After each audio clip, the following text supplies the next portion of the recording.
Sekali lagi selamat hari Minggu. Selamat hari Minggu. Saya yakin saudari tahu gestur jari ini ya. Tahu gak? Kayaknya saya pernah kasih tahu ya di sini ya. Pernah ya? Udah pada lupa ya? Ini kan sebagian kan kita pandemi udah lewat ya. Cuma sebagian gereja itu masih takut jabat tangan. Udah gitu belakangan kan COVID naik lagi nih ya. Jadi kalau nggak bisa jabat tangan, tangannya terus pegang macem-macem. Begini aja, ini artinya shalom. Ya, ini artinya adalah damai sejahtera dari Allah Tritunggal beserta dengan kamu. Ya, jadi boleh gak semuanya begini? Saling satu sama lain dong, teman-temannya kanan kiri. Yuk, shalom semuanya ya. Nah, sesuai yang terkasih, kita akan merenungkan satu tema yang gak gampang ya untuk direnungkan ya. Tapi saya mau memulai dengan pertanyaan sederhana banget. Di antara saudari siapa yang tahu nama-nama ini? Demas, Yanes dan Yambres, Himeneus, kemudian Alexander. Kalau di sini ada yang namanya Alexander juga gak ya? Ada gak? Atau Alex? Gak ada ya? Oke. Philetus. Ada yang pernah tahu gak nama-nama ini? Ini kalian gak manggut, gak geleng, jadi artinya apa ya?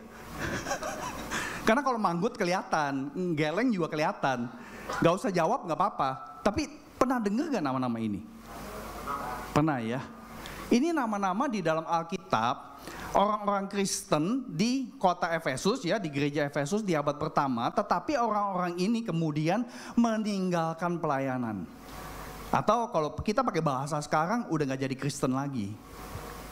Nah sekarang berikutnya abad 21. Kalau ini kan abad 1 ya. Abad 21 Joshua Harris. Tahu nama ini? Siapa yang baca bukunya? Kiss Dating Goodbye. Buku mengenai pacaran. Nah sekarang beberapa tahun yang lalu dia bilangnya Kiss Christianity Goodbye. Udah gak jadi Kristen. Bercerai sama istrinya. Siapa yang tahu nama ini? Marty Sampson. Tahu juga ya. Yang lain tahu? Banyak yang gak tahu ya. Ini adalah salah satu penulis lagu-lagu Hillsong yang kemudian meninggalkan iman Kristen dia. Ya, itu kalimatnya. Luar biasa, saya dulu adalah salah satu bagian dari kamu, maksudnya tim worshipnya ya. Tapi saya udah nggak begitu. Dia udah nggak Kristen. Kemudian yang ketiga, ada yang tahu nama ini? Mungkin ini lebih susah nih. Paul Maxwell. Pernah dengar? Pernah juga ya. Untuk teman-teman yang suka baca buku-buku John Piper, dia adalah salah satu penulis di dalam website desiringgod.org ya, .org. Nulis mengenai ajaran Kristen dan sebagainya. Kemudian terakhir dia bilang, saya udah bukan Kristen. Ini semua di Amerika. Di Indonesia juga banyak loh ternyata yang tipe-tipe begini. Ini salah satunya. Yohanes, ini pendeta Yohanes Ignatius Kristanto. Namanya Kristen banget. Tapi kemudian katanya dia mendalami Alkitab. Udah gitu dia pindah, nyebrang. Pasti gak pernah dengar kan nama ini kan? Kalau Yohanes kan nama banyak ya. Tapi yang satu ini ya kita gak pernah dengar. Karena kita mungkin gak cari tahu lah. Satu lagi nih. Pendeta Petrus Kali. Sama, setelah 22 tahun jadi pendeta, kemudian nyebrang. Nah saudara yang terkasih, sebagian daftar nama-nama tadi kita tahu mereka semua rata-rata pemimpin-pemimpin Kristen yang imannya kandas di tengah jalan. Kemudian sebagian dari mereka ada yang mengolok-ngolok Alkitab. Kemudian ada yang menghina kekristenan, gereja dan orang-orang Kristen. Pertanyaan buat kita adalah, apakah fenomena atau apakah orang-orang yang seperti ini masuk dalam kategori orang yang berdosa dan tidak bisa lagi diampuni? Ini tema kita hari ini. The unforgivable sin. Emangnya ada the unforgivable sin? Tadi kita nyanyi Yesus itu menebus kita, dosa kita semuanya. Tapi ada satu bagian firman Tuhan yang menakutkan loh saudara yang terkasih. Ya, kok ada ya dosa yang kagak bisa diampuni? Padahal kita nyanyiin Yesus ampuni semua dosa. Kita diajarkan di Jumat Agung, di Paskah, Tuhan Yesus mati disalibkan untuk menebus semua dosa manusia. Ini tema apaan nih yang kayak begini? Nah, daripada kita spekulasi macam-macam ya, apakah orang-orang nama-nama tadi yang di depan itu akhirnya diampuni apa enggak, akhirnya selamat apa enggak? Daripada kita spekulasi, udah buka Alkitab aja. Markus 3 ayat 20 sampai 30. Karena kata-kata pengajaran ini bukan dari rasul, bukan dari imam, tetapi dari Tuhan Yesus sendiri. Markus 3 ayat 20 sampai 30. Ya, silakan dibuka Holy Bible-nya atau Holy Smartphone-nya ya. Dan semoga Roh Kudus menolong kita untuk menghayati maksud Tuhan Yesus apa sih? Ya, ada dosa yang tidak bisa diampuni. Nah, kalau semuanya udah siap, nanti saudari baca bersama saya ayat 28 sampai 30. Sisanya saya baca, 20 sampai 27 saya baca, kemudian Anda ikut ayat 28 sampai 30. Sebelum kita baca, mari kita bangkit berdiri, kita berdoa. Kita bangkit berdiri, kita mohon pimpinan Roh Tuhan untuk menolong kita fokus untuk mendengar firman-Nya. Saya mau mengundang saudari untuk doanya, caranya begini. Bukan saya yang doa, Anda yang doain teman kanan kiri Anda. Coba tengok kanan kirinya udah pada kenal belum namanya. Doain teman kanan kiri Anda supaya hatinya benar-benar bisa fokus, dengar dan kemudian siap untuk melakukan. Oke, siap ya? Kenalan dulu ya kalau belum kenal ya. Oke, 1, 2, 3, semua tundukkan kepala, doa buka suara sama-sama buat teman di kanan kiri. Mari kita berdoa. Silakan berdoa buka suara untuk teman di kanan kiri Anda.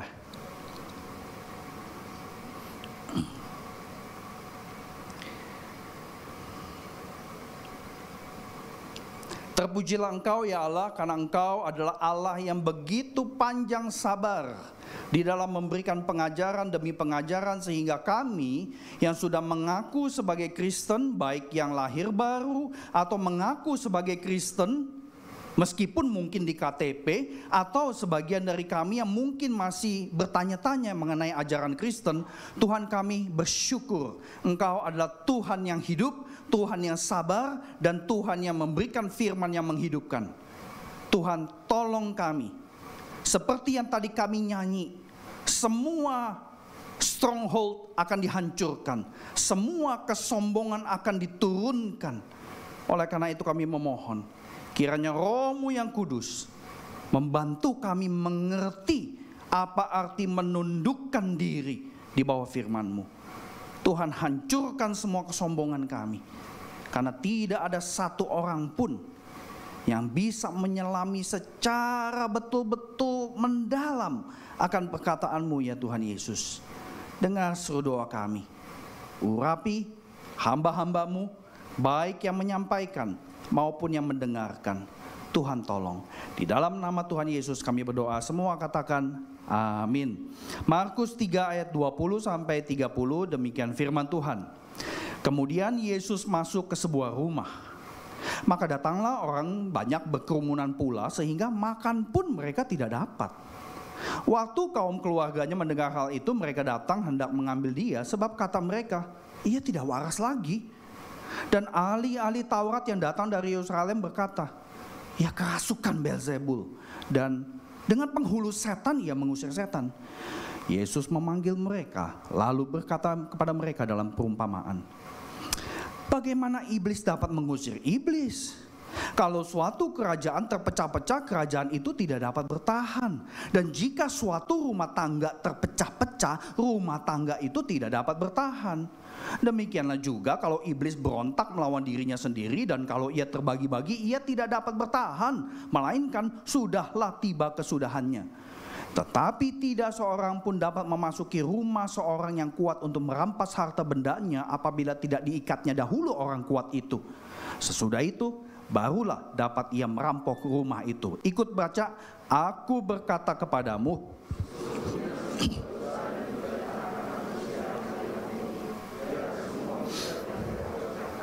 Tetapi apabila seorang menghujat Roh Kudus, ia tidak dapat ampun selama-lamanya, melainkan bersalah karena berbuat dosa kekal. Ia berkata demikian karena mereka katakan bahwa ia kerasukan roh jahat. Silakan duduk. Nah, saudara yang terkasih, pernah baca dong ya bagian ayat ini ya.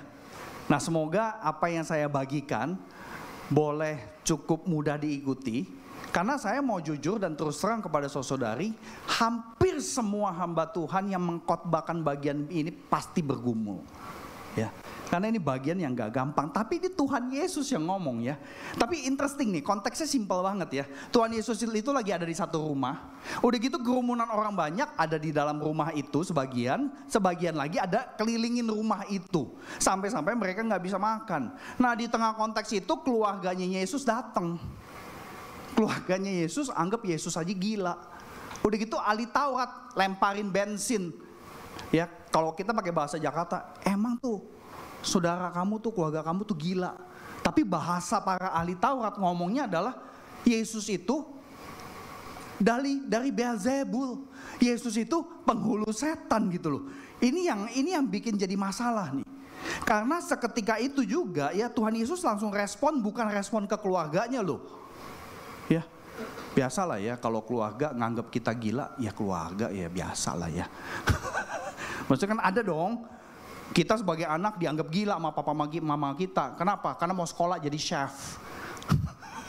Karena mau sekolah jadi apa ya? Itu sekolah buat buka itu pedicure, manicure. Ya, mungkin ada di antara kita menganggap pedicure, manicure itu sebagai sebuah seni gitu ya. Udah gitu pengen buka, bilang pengen sekolah kosmetik, ya, terus dianggap gila gitu loh. Nah, Tuhan Yesus nggak responin keluarganya, tetapi yang Tuhan Yesus langsung responin adalah kata-kata para ahli Taurat. Ahli Taurat ini pemimpin agama ngerti kata-kata di dalam kitab suci Perjanjian Lama.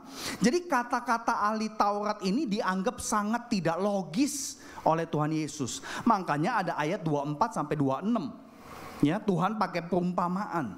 Memang ada keanehan di dalam kata-kata para ahli Taurat ini. Sebab begini saudara yang terkasih, Tuhan Yesus memperlihatkan perbuatan yang banyak sekali membebaskan orang-orang dari penderitaan mereka, penderitaan sakit maupun penderitaan dirasuk setan.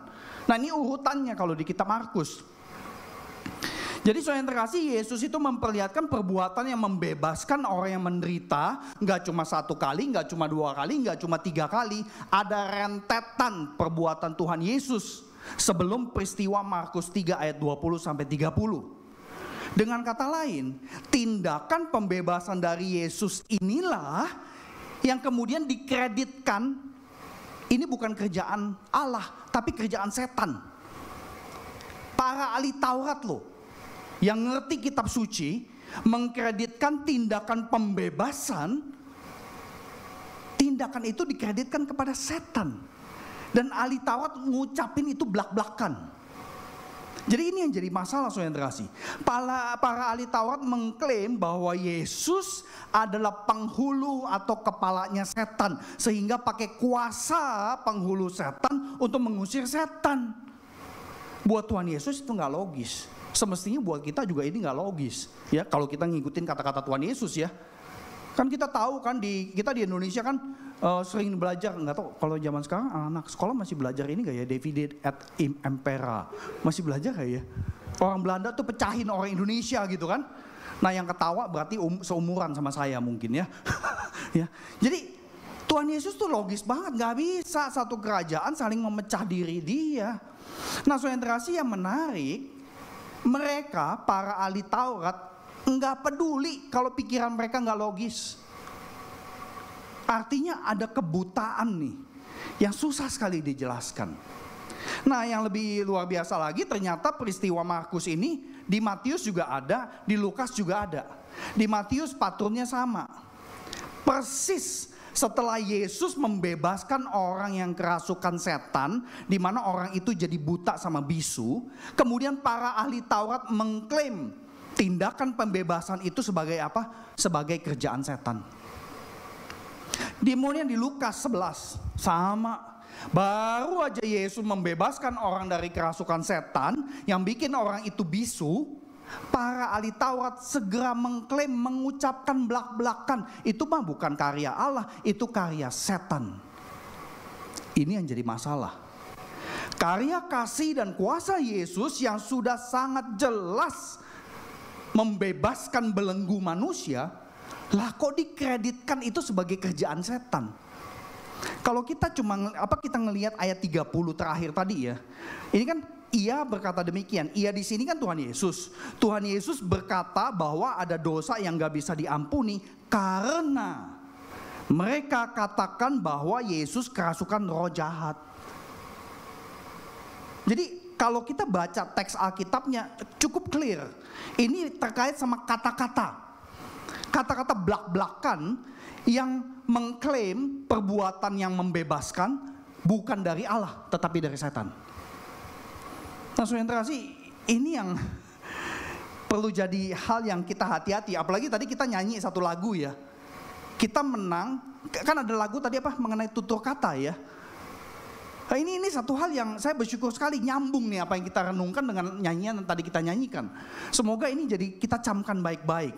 Jadi dosa yang tidak bisa diampuni selamanya terkait langsung dengan ucapan belak-belakan yang sengaja menyangkali karya Roh Kudus dan menganggapnya sebagai perbuatan setan. Nah, mungkin sampai di sini saudari bingung, saya pernah gak ya ada dalam konteks kayak gitu ya? Ngeri banget kalau saya pernah ada dalam konteks kayak begitu. Udah gitu tanpa sadar saya ngomong tuh. Ngeri banget gitu kan.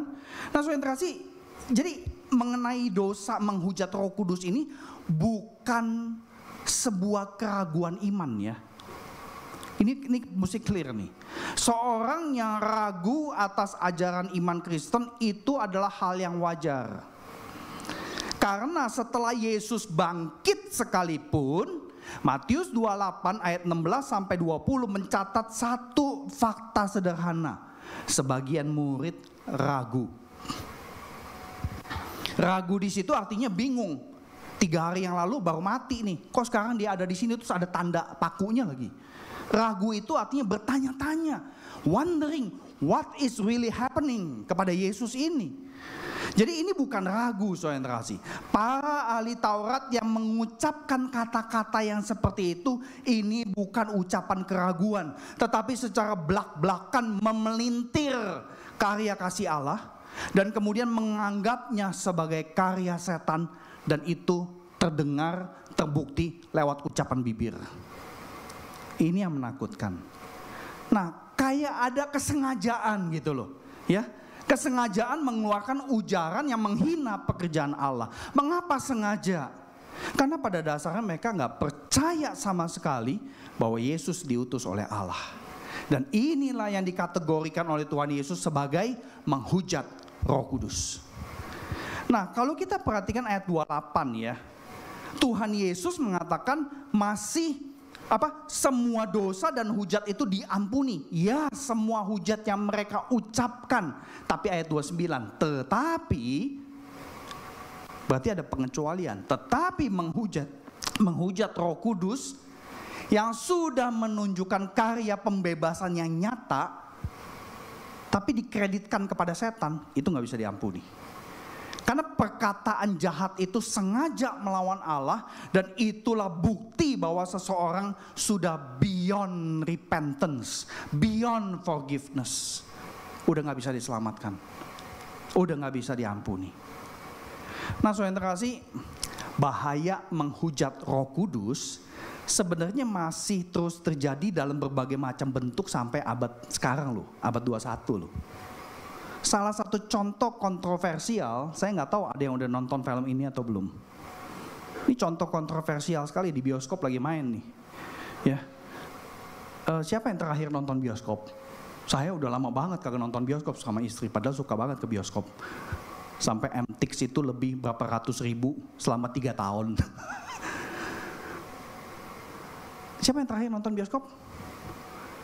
Ada yang nonton Guardian of the Galaxy yang ketiga? Udah kan? Ada ekstra film ini gak? Oh, udah gak ada ya, karena udah main sih ya. Ini loh, ini salah satu contoh kontroversial yang sedang beredar, The Pope's Exorcist yang dimainkan oleh Russell Crowe. Film ini mengklaim film dibuat berdasarkan catatan fakta dari seorang pendeta Roma Katolik, gereja Roma Katolik di Vatikan, namanya Gabriel Amorth. Jadi Amorth itu adalah salah satu pendiri dari International Association of Exorcists. Interesting ya. Di dalam konteks gereja Roma Katolik tuh ada tuh asosiasi para pengusir setan, ya.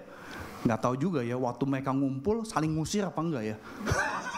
Karena masing-masing jangan-jangan ada setannya apa enggak kita nggak tahu ya. Amorth itu sempat menulis beberapa buku catatan yang mengenai fakta kasus pengusiran setan yang dia lakukan. Dan buku itu yang dijadikan dasar untuk pembuatan film ini. Nah, yang menarik adalah respons dari berbagai kalangan termasuk dari Vatican City sebagai pusat gereja Roma Katolik. Nah, respons yang berpotensi masuk dalam kategori menghujat Roh Kudus adalah perkataan yang menganggap pelayanan usir setan itu berasal dari setan. Kalau ada respons-respons yang beredar di sosial media atau di dalam dunia ini yang menganggap almarhum pendeta Gabriel Amorth itu adalah utusan setan, itulah yang masuk dalam kategori menghujat Roh Kudus. Jadi nggak gampang untuk memvalidasi ini, ya, respons-respons di dalam dunia karena sosial media banyak sekali respons terhadap film ini. Nah, by the way, di sini siapa yang suka nonton film horor ya? Nggak ada ya. Saya pernah nonton satu film exorcism, The Exorcism of Emily Rose. Itu tahun 90-an kali. Abis nonton satu film itu saya nggak berani nonton film yang eksorsis yang lain. Karena film itu juga dari kisah nyata. Dan by the way, adik saya yang paling kecil juga pernah kerasukan. Cuma kokonya pendeta nggak punya karunia untuk ngusir setan.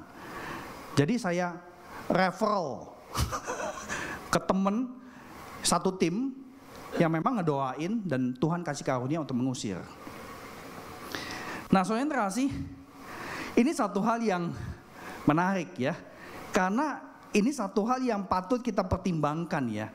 Jangan sampai kita kemudian abis ini kita cari-cari kan ya, sosial media ngomong apa sih mengenai Pope's Exorcist gitu ya.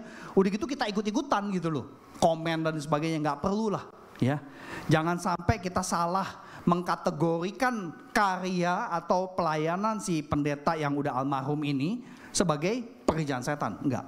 Ya, ini penting sekali kita perlu perhatikan. Kenapa? Karena pelayanan mengusir setan bukanlah pelayanan yang bisa dilakukan dengan kekuatan jiwa manusia melalui ritual-ritual tertentu. Enggak bisa, saudara kasih.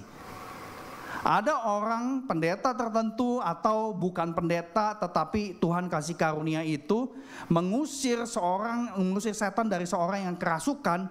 Ada yang 10 menit selesai, ada yang 10 tahun setannya bolak-balik.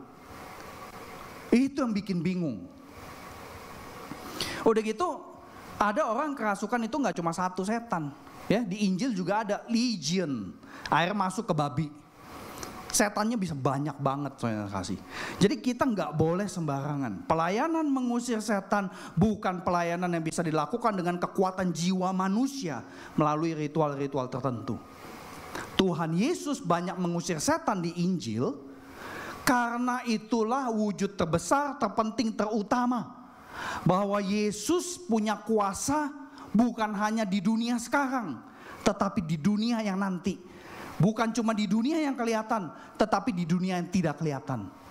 Makanya appropriate sekali kita tadi nyanyi satu pujian. Bahwa karena Yesus adalah the victorious Lord. Dan kemudian tadi di Mazmur 93 kita diingatkan ada deklarasi Tuhan itu Raja. Makanya dia menang. Bukan cuma atas kuasa yang kelihatan, tetapi atas kuasa yang tidak kelihatan. Bahkan kematian pun ditelen sama Tuhan Yesus. Jadi saudara kasih, itulah kenapa di Injil itu banyak banget contoh mujizat mengusir setan. Nah saudara kasih, film tadi ya, itu beberapa hampir selalu muncul di dalam beberapa tahun, 10 tahun, kemudian muncul lagi. Nanti 10 tahun ke depan, nanti mungkin ada lagi dan sebagainya ya. Kenapa muncul terus? Karena masih ada kalangan-kalangan tertentu dalam masyarakat barat yang tidak percaya sama sekali dengan realita kuasa iblis. Ketidakpercayaan ini diperkuat karena dunia kita sekarang banyak ngomongin mental health issue. Benar? Di sosial media banyak sekali beredar. Bahkan generasi muda apa-apa ngomong gue depresi nih, apa-apa ngomong gue depresi nih, gue suicidal nih, ya. Semuanya dikaitkan dengan mental health issue, saudara kasih.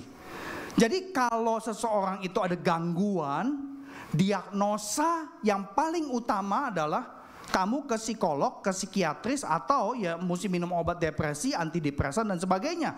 Rata-rata diagnosa belum atau bahkan tidak mempertimbangkan adanya kuasa iblis yang bisa mengganggu bahkan merasuki seseorang. Nah, tidak ada diagnosa seperti itu karena banyak dari kita juga bingung.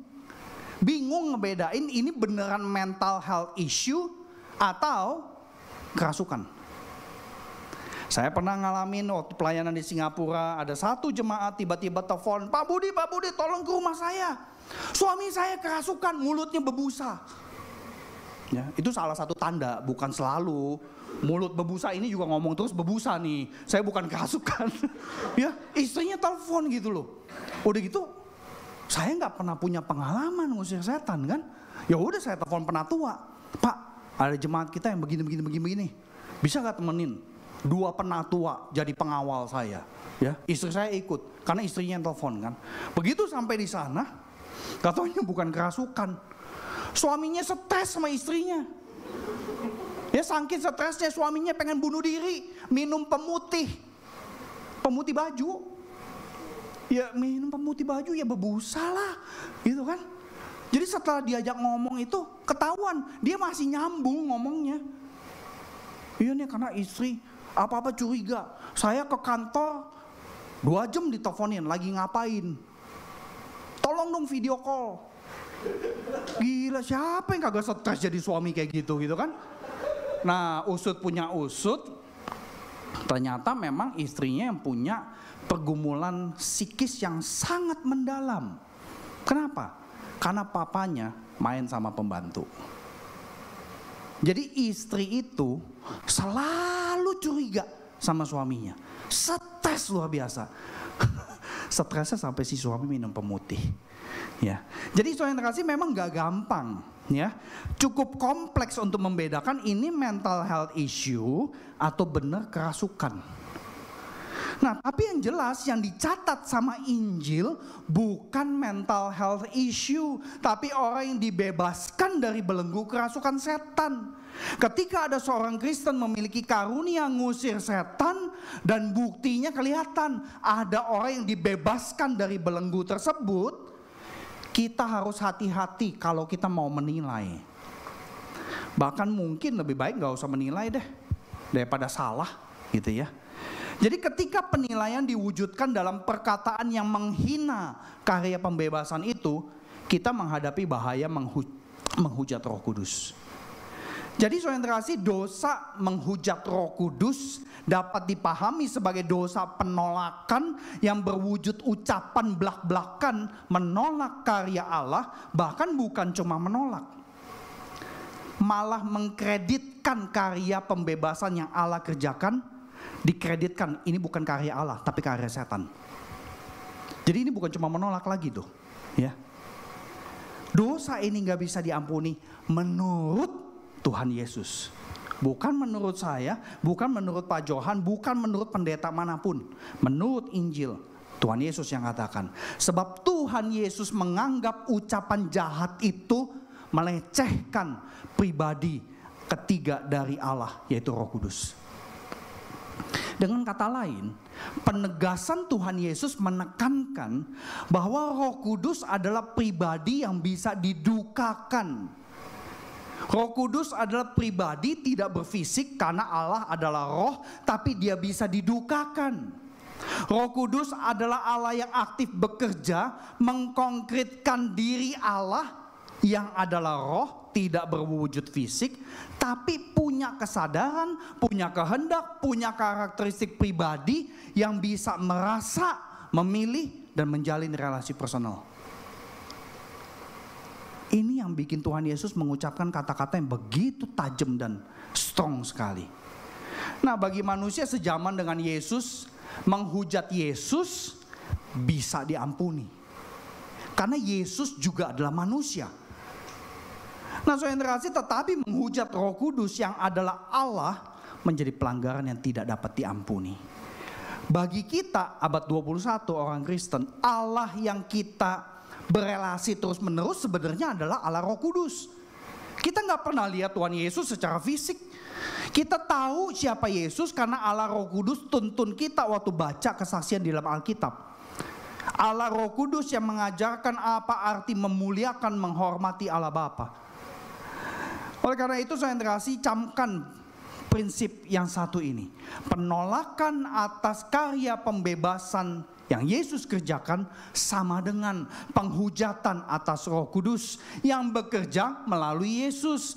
Sama dengan penghinaan atas Allah Bapa yang adalah penyebab dan sumber pembebasan itu. Jadi apa yang Tuhan Yesus katakan di sini terkait langsung dengan pengenalan, penghayatan relasi kita dengan Allah Tritunggal, saudara yang terkasih. Begitu seorang itu menghujat Roh Kudus, padahal pekerjaan Roh Kudus adalah nunjukin apa yang Yesus kerjakan. Ya. Nah, sekarang kalau yang dihina adalah karya pembebasan Yesus kepada orang yang kerasukan setan, ya secara tidak langsung Roh Kudus yang dihina dan kemudian Allah Bapa juga kena. Jadi saudara yang terkasih, dosa ini tidak terampuni karena penolakan, penghujatan, penghinaan itu bisa terus-menerus terjadi di sepanjang hidup. Ini yang ditunjukkan oleh para ahli Taurat di Injil. Ya, kita ingat cerita di Matius 28 ayat 11 sampai 15. Waktu Yesus bangkit atau satu hari sebelum Yesus bangkit, sudah ada berita nanti Yesus bakal bangkit loh. Nah, para ahli Taurat itu tambah dosa. Mereka nyogok serdadu Romawi untuk membohongi masyarakat bahwa Yesus tidak bangkit. Bahkan mereka memfitnah para murid Yesus yang katanya mencuri jenazah Yesus. Jadi ini betul-betul penolakan di sepanjang hidup para ahli Taurat, saudara yang terkasih. Jadi kita perlu camkan baik-baik. Ada dosa yang tidak bisa diampuni. Ini yang seharusnya menjadikan kita, kalau memang benar kita orang Kristen, kita perlu terus waspada. Dan yang lebih menakutkan lagi, dan tentu ini bukan untuk nakut-nakutin kita, ya. Matius 12 ayat 32 ngomongnya begini loh. Manusia yang menghujat Roh Kudus adalah manusia yang tidak bisa diampuni, baik di dunia ini sekarang maupun di dunia nanti. Jadi beneran selamanya gak bisa diampuni, tinggal dihukum. Dan karena ungkapan ini berasal dari Tuhan Yesus, maka sekali lagi, mari kita hidup dengan kewaspadaan rohani, khususnya dengan kata-kata yang kita ucapkan. Kata-kata yang menilai karya pembebasan yang dialami oleh seseorang. Karena menghujat Roh Kudus berada pada level dosa yang menyentuh jati diri Allah yang paling esensial. Menghujat Roh Kudus sama dengan menolak dan menghina kedua pribadi Allah lainnya. Nah, saudara yang terkasih, dengan adanya ajaran seperti ini kita perlu menyadari bahwa ajaran demikian diberikan bukan untuk menjadikan kita itu hidup dalam ketakutan, ya. Ajaran seperti ini bukan menciptakan teror bagi kita, bukan, saudara yang terkasih. Tetapi biarlah boleh mendorong kita sungguh-sungguh menghormati, menghargai dan mengasihi Allah. Dan saya kira nggak ada contoh lain selain Paulus. Karena Paulus di 1 Timotius 1 ayat 13 melabel dirinya sebagai penghujat Kristus, penganiaya jemaat Kristen. Tapi tidak ada catatan di dalam perjanjian baru yang menunjukkan Paulus itu mengucapkan hujatan atas karya Yesus membebaskan orang. Gak ada tuh catatan kayak begitu. Yang Paulus lakukan adalah menangkap, mengadili orang-orang Kristen atas apa yang mereka percaya. Nah, Paulus anggap percaya Yesus sebagai Mesias adalah penyimpangan dari ajaran perjanjian lama. Nah kalau itu penyimpangan maka layak dijatuhi hukuman sampai hukuman mati menurut hukum agama Yahudi. Jadi Paulus itu membenci para pengikut Yesus yang juga adalah orang Yahudi. Tapi Paulus tidak sampai menghujat Roh Kudus. Karena pada saat Yesus menghampiri dia, dan ini Yesus sudah naik ke surga ya. Kemudian menampakkan diri di Kisah Rasul 9. Yesus menampakkan diri itu nggak terpisah dari karya Roh Kudus. Sehingga Paulus bisa melihat bahwa itu adalah Yesus, saudara yang terkasih. Jadi pada saat Yesus menampakkan diri kepada Paulus atau Saulus pada waktu itu, dia bertobat. Dan pertobatannya itu tidak dikreditkan sebagai pekerjaan setan. Jadi Paulus itu tidak ada di dalam dosa seperti yang Tuhan Yesus ungkapkan, saudara yang terkasih. Bahkan Paulus setia sampai dia mati. Karena kata-kata bahwa dia adalah penghujat diucapkan di suratnya yang terakhir sebelum dia dipenggal. Nah, saudara yang terkasih, jadi mari jangan menjadi orang Kristen yang salah paham terhadap ajaran Tuhan Yesus yang satu ini. Ketika saudara mengkritik gereja atau orang-orang gereja atau hamba Tuhan full time tertentu, itu tidak sama dengan menghujat Roh Kudus. Jadi jangan takut mengkritik gereja, jangan takut mengkritik hamba Tuhan, tapi lakukan dengan sopan. Jangan mengkritik ya, nggak pernah ngomong, nggak pernah dialog, tiba-tiba sosial media keluar. Jangan pakai cara-cara seperti itu. Ya. Jadi mengkritik gereja, hamba Tuhan, orang-orang Kristen nggak sama dengan menghujat Roh Kudus. Kalau memang ada yang tidak sesuai dengan apa yang saudara baca dalam Alkitab, pelajari baik-baik Alkitab dan buka dialog. Yang kedua, ketika saudara punya teman, dulu itu Anda anggap teman ini bejat nih, ya, ngobat, ya, main perempuan, gonta-ganti pacar dan sebagainya. Tapi sekarang pas reunian, dia berubah banyak. Udah gitu ceritanya bukan cerita mengenai dia ke pub mana, enggak. Ceritanya dia ke pelayanan misi sini, pelayanan misi situ. Udah gitu kita bingung teman-temannya. Lu kenapa? Salah makan obat? Ya, kadang-kadang reunian kan kita suka guyon ya. Karena kan kita punya banyak nostalgia ya. Nostalgia dulu lagi sekolah seperti apa, guyonan-guyonan lelucon itu kadang-kadang muncul kata-kata yang kita mesti hati-hati. Kita udah lihat dia berubah loh. Nah hati-hati, kadang-kadang kita suka bercandanya tuh kadang nggak mikir gitu ya. Kita orang tahu lu dulu anak setan lu, masih bener anak setan atau bukan lu? Hati-hati tuh kata-kata yang kayak begitu ya. Lagi reunian, ya apalagi kalau reuniannya sambil minum lagi, bahaya tuh ya. Jadi bisa menjurumuskan kita ke dalam dosa.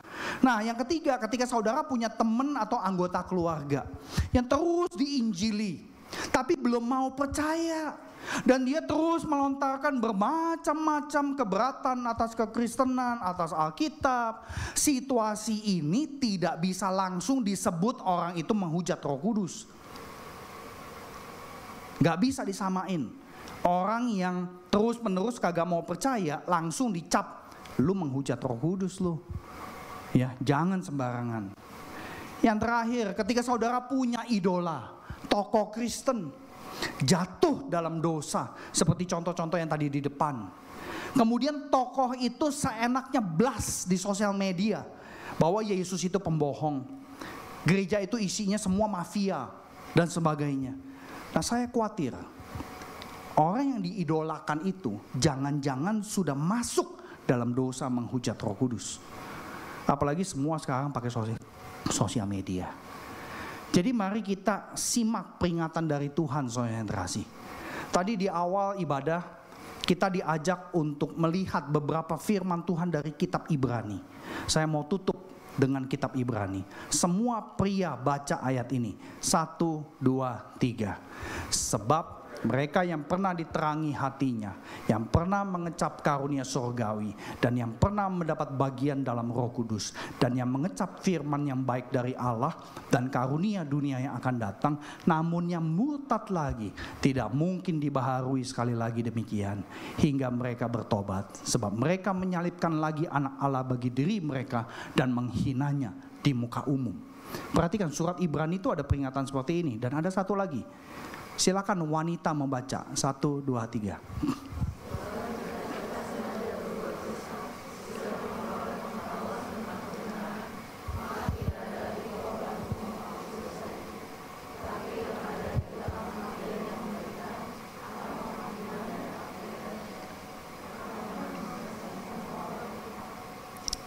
Biarlah firman Tuhan ini boleh betul-betul memberikan peringatan buat kita ya.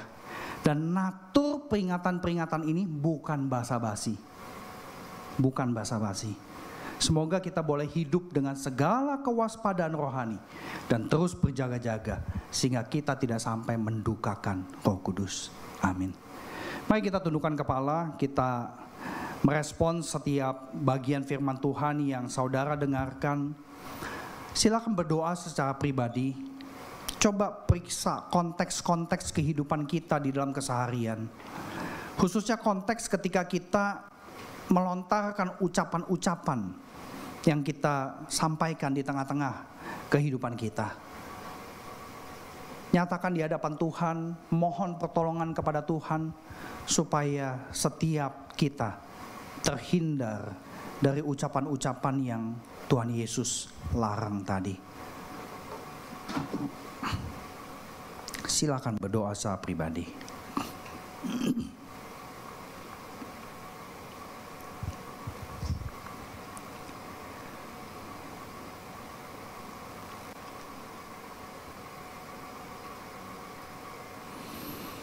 Segala pujian kami naikkan ke hadapan-Mu ya Allah.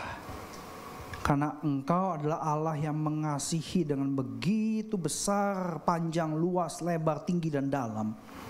Tetapi pada saat yang sama, Engkau adalah Tuhan yang tidak bisa dipermainkan. Engkau adalah Tuhan yang kasih-Nya bukan murahan.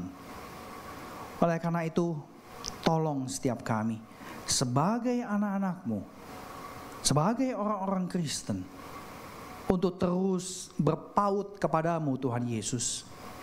Sehingga kami bisa membedakan aspek-aspek kehidupan sehari-hari yang sungguh memuliakan Engkau dan yang tidak.